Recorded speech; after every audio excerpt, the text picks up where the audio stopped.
Praise the Lord, hallelujah. खुदा यीशु मसीह के पुरफजल नाम की तारीफ, जिसकी मोहब्बत आज भी हमें उसके हुजूर में लेकर आई। मेरे अजीजों, याद रखिए, जो काम डॉक्टर नहीं कर सकते, मैं और आप नहीं कर सकते, दुनिया की एटमी ताकत नहीं कर सकती, वो यीशु चंद लम्हों में कर सकता है। ये मेरे और आपके यीशु की सिफत है। बेशुमार गवाहियां हैं मेरे इन भाइयों के पास, मेरी अपनी फैमिली में, मेरी लाइफ की, मेरे वालिद और वालदा की, मेरे खानदान की। और भाई ने जैसा भी बताया कि हमने इन दोनों हालातों को देखा है, खुदा के साथ और खुदा के बगैर। हमने इन दोनों हालातों को देखा है और जो कुछ सीखा है हमने, उसके लिए खुदा का शुक्र करते हैं। खुदा से दूर रहकर भी हमने बहुत कुछ सीखा है। हमने ये सीखा है कि खुदा के बगैर अगर आप जिंदगी गुजारेंगे तो मुसीबतों का शिकार होंगे और बचाने वाला कोई नहीं होगा। और खुदा के साथ चलने के बाद हमने ये सीखा है कि मुसीबतें आएंगी, दुख आएंगे, लेकिन बचाने वाला आपके साथ है। Praise the Lord. खुदा मेहरबान है, उसकी मोहब्बत का बयान आप लफ्ज़ों में नहीं कर सकते। आजमा कर देखिए, उस पर ईमान रखिए, वो किस कदर रहीम खुदा है। आप जैसा ईमान रखेंगे आप खुदा को वैसा ही पाएंगे। अगर आपका ईमान छोटा है तो आप छोटा मौजा लेंगे, अगर आपका ईमान बड़ा है तो आप अपने खुदा को एक वसी पैमाने में नाप सकते हैं। हालांकि वो नापा नहीं जा सकता, लेकिन अगर हम अंदाजे के तहत उसे देखें तो वो आपके मेयार के ऊपर पूरा उतरेगा। हम जो मसीह से मोहब्बत करते हैं और हर वक्त हम कुछ ना कुछ लेने की कोशिश में होते हैं, आज भी जब हम उसके हजूर में आए तो बहुत कुछ लेने की आस में आए हैं। हमारी अपनी मुनाजातें हैं, अपनी दरख्वास्तें हैं, उसके बावजूद हम कभी कभी एब्सेंट हो जाते हैं, गैर हाजिर होते हैं। हालांकि लेने की गरज से आते हैं तो भी हमारी कभी कभी गैर हाजिरी हो जाती है। और वो ऐसी अजीम हस्ती है, वो देने के लिए आती है तो भी वो मौजूद होता है हर वक्त, हर लम्हा।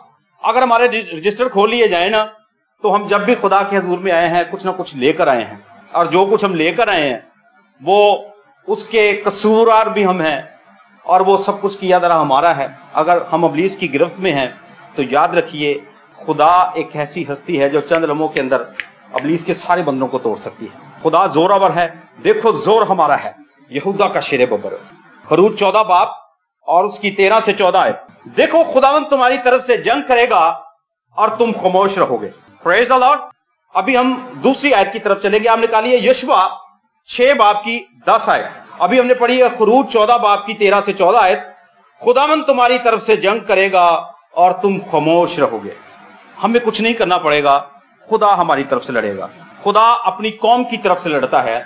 अब सोचना यह है कि हम किसकी तरफ हैं, खुदा की तरफ हैं या खुदा के मुखालिफ हैं।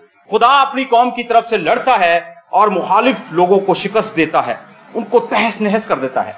हमारी फहरिस्त किन लोगों में शामिल होती है, मुखालिफ फौज के अंदर या उस फौज की जिसकी तरफ से खुदा जंग लड़ता है। Praise the Lord. यरीहो का किला एक बहुत मजबूत किला है।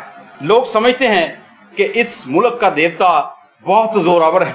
बहुत से लोग उसको यरीहो के किले के साथ तशबीह देते हैं कि जिस कदर यरीहो का किला मजबूत है, इस कदर ही हमारा देवता मजबूत है, और दुनिया की कोई ताकत इस किले को ढा नहीं सकती, क्योंकि जो यरीहो के अंदर देवता है वो बहुत जोरावर है। एक इंसानी नजरिए के मुताबिक अगर हम देखें तो कोई बड़े से बड़ा बुलडोजर भी उसे गिरा नहीं सकता। कोई बड़ी से बड़ी क्रेन भी आ जाए तो कई महीने लगेंगे, कई साल लग सकते हैं, वो इस कदर चौड़ा है। और लोगों का मानना यह था कि यरीहो के किले को गिराने वाली ताकत कोई नहीं है, क्योंकि यहां का देवता बड़ा जोरावर है। वो नहीं जानते थे कि एक हस्ती ऐसी है जो उस देवता से भी जोरावर है। अगर आपकी जिंदगी में यरीहो के किले हैं, आपकी जिंदगी के अंदर मसाइल हैं, तो याद रखिए इन मसाइल से बड़ी एक हस्ती है, उसका नाम यीशु मसीह है। इससे पहले कि खुदा इस किले को गिराता, किले को गिराने के लिए खुदा की ताकत तो दरकार थी, लेकिन एक बेहतरीन लीडर का होना बहुत जरूरी था। आप मेरी बात को समझ रहे हैं? एक लीडर का होना बेहद जरूरी था। यशवा एक खूबसूरत लीडर था जो खुदा की रहनुमाई में चलता था। यशवा ने उनसे कहा कि तुम इस यरीहो के किले के गिर्द चक्कर लगाओ, लेकिन खामोश रहना।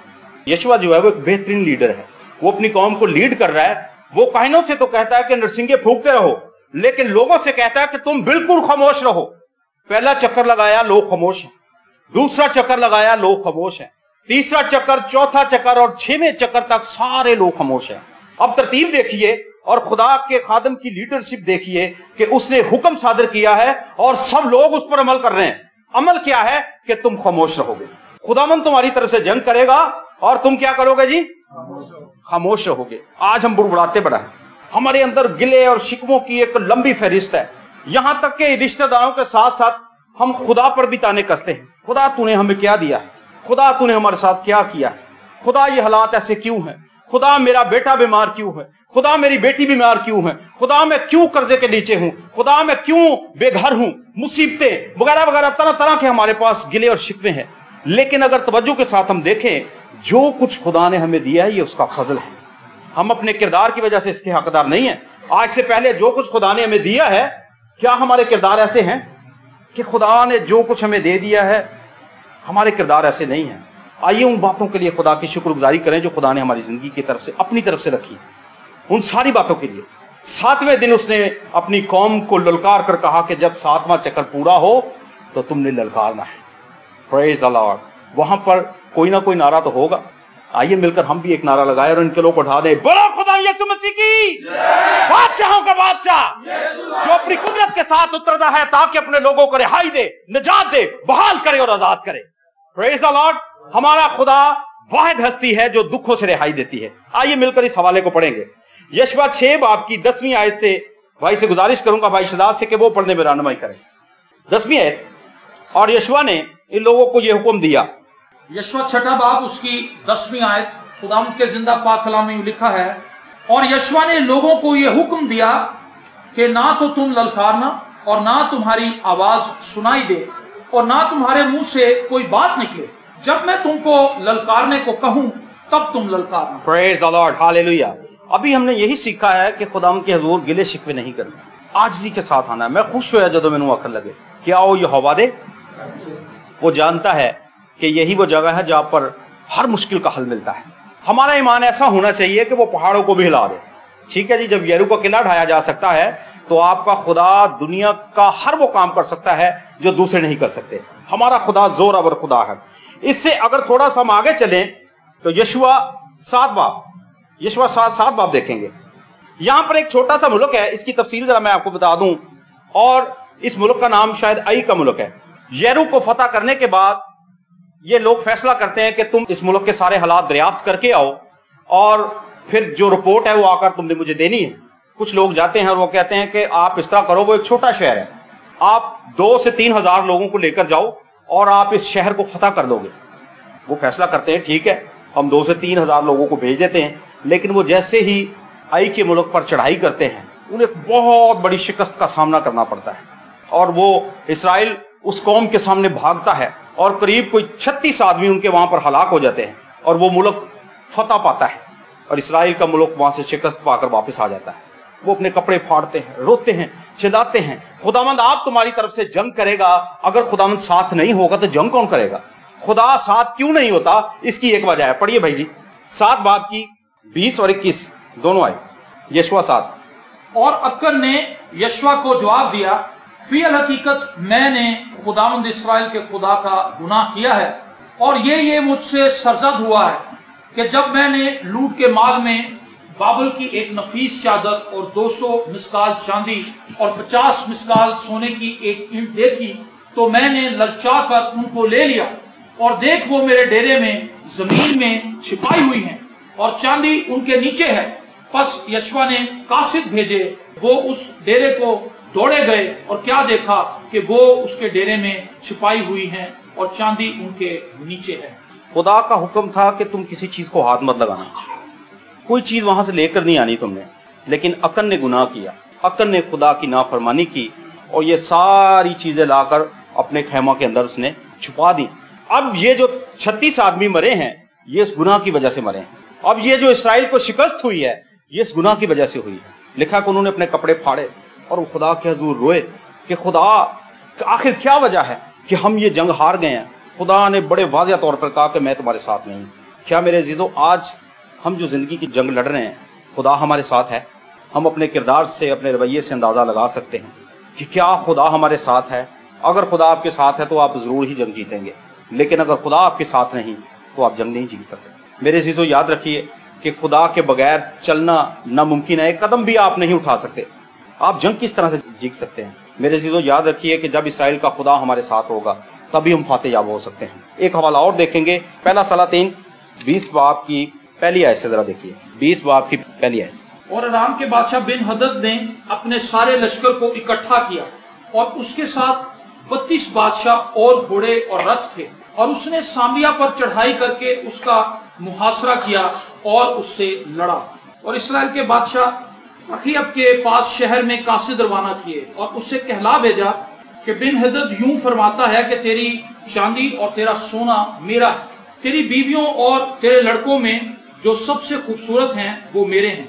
इस्राएल के बादशाह ने जवाब दिया, ऐ मेरे मालिक बादशाह, तेरे कहने के मुताबिक मैं और जो कुछ मेरे पास है सब तेरा ही है।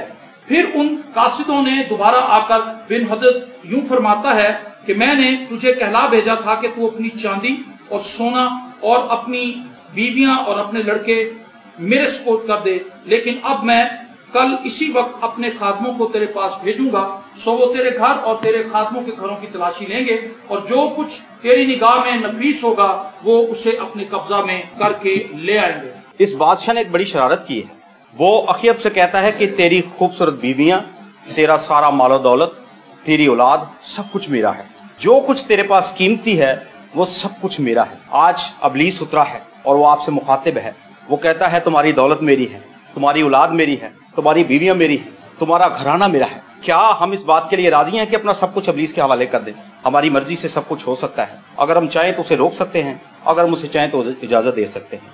आज आप देख सकते हैं कि हर घराने के अंदर अगर हम अपने बच्चों को देखें तो वो हमारे नाफरमान है, अगर हम अपने रुपए पैसे को देखें तो वो हमारा नहीं है। जितना मर्जी आप कमा कर ले आए वो चंद लम्हों के अंदर ही वो घर से निकल जाता है।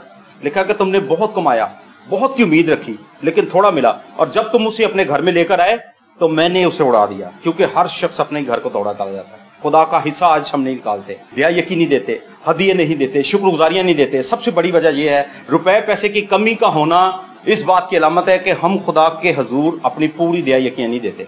बहुत कम घराने ऐसे जो अपनी पूरी दया यकीन खुदा के हजूर लेकर आते हैं। मेरे अजीजों, याद रखिए कि अगर आप चाहते हैं कि आपके घराने के अंदर बरकत हो, अबलीस इस बाउंड्री में कभी दाखिल ना हो, तो सबसे पहले खुदा का हिस्सा निकालना शुरू कीजिए। आपकी बीवियां कभी अबलीस नहीं कहेगा कि मेरी हैं। वो औरत के वसीले से भी काम करता है, वो मर्द के वसीले से भी काम करता है। क्या आज जो कुछ हमारा है वो हम चाहते हैं कि अबलीस को दे दें? हमारा खुदा जोरावर खुदा है, वो हर काम कर सकता है जिसे डॉक्टर कह सकते हैं कि नहीं कर सकते। अभी इस बच्चे के तलक से बहुत से लोगों को शायद दुख हुआ होगा कि यार एक छोटा सा बच्चा है, इसे कैंसर का मर्ज हो गया है, लेकिन खुदा सब कुछ कर सकता है। मेरी वालदा को शुगर थी और उन्हें एक ऐसा मर्ज लग गया जो गैंग्रीन का मर्ज था, और डॉक्टर ने कहा जी सबसे पहले उन्होंने कहा उनका पाँव काट दिया जाएगा। हम बड़े परेशान हुए। हमने सोचा कि बहुत से लोग हमें ये कहते थे कि भाई आप खुदा के साथ चलते हो तो आप क्यों बीमारियों का शिकार होते हो। ये बातें भी हमें बड़ा डिसहार्ट करती थी कि खुदा आखिर क्या वजह है कि हम इस मुश्किल के अंदर घिरे हुए हैं। डॉक्टरों ने कहा है कि इसका कोई इलाज नहीं, पैसे हमारे पास है नहीं, और आखिरी हल उन्होंने ये बताया है कि पैसे भी लेकर आओ और उसके साथ टांग भी कटवा के ले जाओ। पहले उन्होंने कहा जी पाँव काटना पड़ेगा। जब हम घर में इकट्ठे हुए हुए थे, फिर दोबारा हम जब हॉस्पिटल में गए तो डॉक्टरों की जब एक टीम बैठी तो उन्होंने कहा जी पाँव से बात नहीं चलेगी, घुटने से नीचे रख के वो उनको टांग काटनी पड़ेगी। आप सोच सकते हैं कि एक शख्स जो खुदा के साथ चलता है उसकी वालदा बिस्तर के ऊपर पड़ी है और मर्ज एक लाइलाज मर्ज है जिसका इलाज डॉक्टरों के पास भी नहीं है। हमने इस दुख को खुदा के सामने रखा। बुध के रोज हम सब भाई इकट्ठे हुआ करते थे। मैंने अपने इस दुख को खुदा के सामने रखा। मैंने कहा खुदा तू ही हल मुश्किलात है, तू वो सब कुछ कर सकता है जिसका इनकार दुनिया करती है। और आप यकीन जानिए कि मेरी वालदा से पहले एक लड़की गई, बीए पास स्टूडेंट थी वो, उसके दोनों पाँव काट दिए गए, उसको भी यही मर्ज था। लेकिन मेरी अम्मी जब हॉस्पिटल के अंदर ऑपरेशन थिएटर के अंदर गई हैं तो डॉक्टरों ने उस जख्म को देखा। उन्होंने कहा यार किसने कहा कि इनके पाँव काटेंगे? उन्होंने कहा जी इनकी दोबारा टेस्ट होंगे। जब वो सारे टेस्ट होकर आए तो वो बिल्कुल क्लियर थे।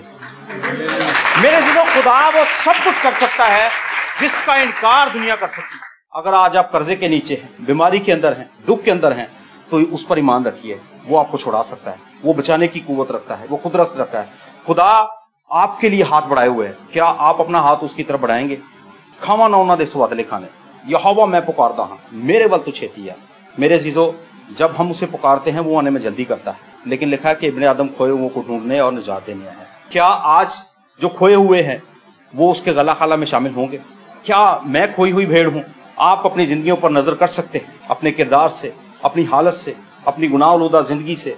हम अपने बदलों से वाकिफ हैं, अपने किरदार से वाकिफ हैं। हम जानते हैं कि हमने उठने में, बैठने में, जानने में, बोलने में, देखने में, सुनने में क्या क्या गुनाह किए हैं। हमारी अपनी जिंदगी को हमसे बेहतर कोई नहीं जानता। और अगर आज हम इस जिंदगी को खुदा के हजूर पेश करें تو یقیناً آج ہی کا دن رہائی کا دن ہے، آج ہی کا دن بحالی کا دن ہے، آج ہی کا دن نجات کا دن ہے۔ اگر آپ چاہتے ہیں کہ آپ نجات پائیں، آپ کا گھرانہ نجات پائے، تو آئیے اس کی طرف اپنا ہاتھ بڑھائیں، اپنی آنکھوں کو بند کریں گے، اپنے سروں کو جھکائیں گے۔